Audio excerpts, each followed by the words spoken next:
श्रोते नमस्कार. ऐसी अक्षरे रसिके या कार्यक्रमात आज आपण ऐकणार आहोत गायत्री लेले यांचा ललितबंध आतले आणि बाहेरचे. या वर्षीच्या सुरुवातीला मी आयर्लंड देशाची राजधानी डब्लिन शहरात गेले होते.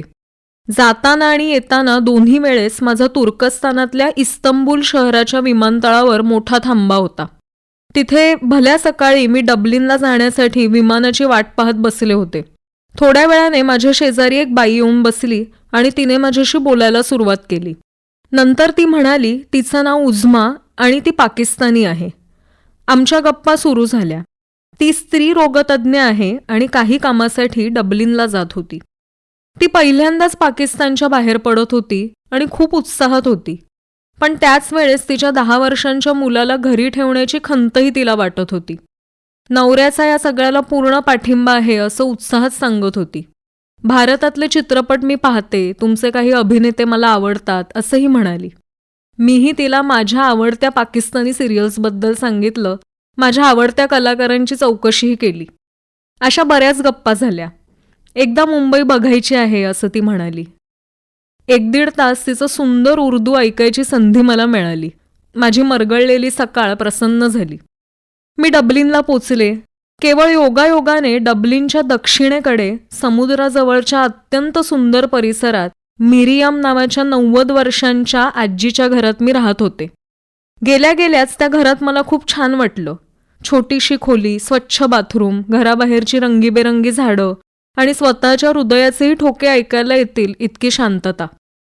थोड्या वेळाने तिची नात मला दिसली. तिने हातावर मेहंदी काढली होती आणि नाकात चमकी घातली होती. मी कुतूहलाने विचारलं, हे तू का केलंयस? त्यावर ती म्हणाली की तिच्या शाळेत आज कल्चरल डे होता म्हणून. थोड्या इकडच्या तिकडच्या गप्पा झाल्या आणि ती गेली. थोड्या वेळाने परत आली आणि म्हणाली, आम्ही अर्धे पाकिस्तानी आहोत. आमची चेहऱ्याची ठेवण रूढार्थाने दक्षिण आशियाई नाहीये, पण आम्ही मूळचे लाहोरचे आहोत.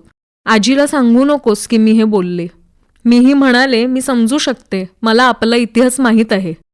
कदाचित या आपला शब्दामुळे तिला बरं वाटलं. संध्याकाळी ती आणि तिचे वडील मला समुद्रकिनारी फिरायला घेऊन गेले.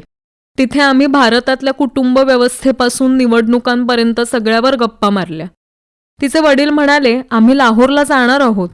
माझ्या आईला तिची मुळं विसरायची आहेत, पण माझ्या मुलीला मात्र ती समजून घ्यायची आहेत.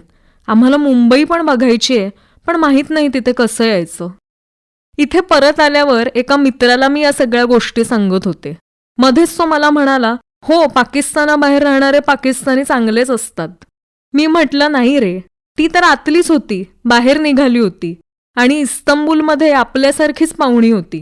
इतर कुठल्याही मुस्लिम तुर्की माणसाशी ती बोलली नव्हती. माझ्याशी बोलून तिला खूप बरं वाटलं आणि मलाही छान वाटलं. आता हा मित्र जरा गोंधळला आहे. आतले आणि बाहेरचे हे कोडं अवघड आहे हे त्याला कळलंय आणि मलाही ते नव्याने उमगलंय.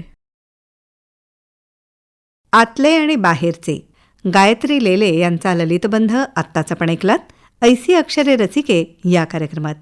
निर्मिती सहाय्य केलं होतं अंजली रोडत हिने आणि सादरकर्त्या ज्योत्स्ना केतकर. पुन्हा भेटूया उद्याच्या भागात. नमस्कार.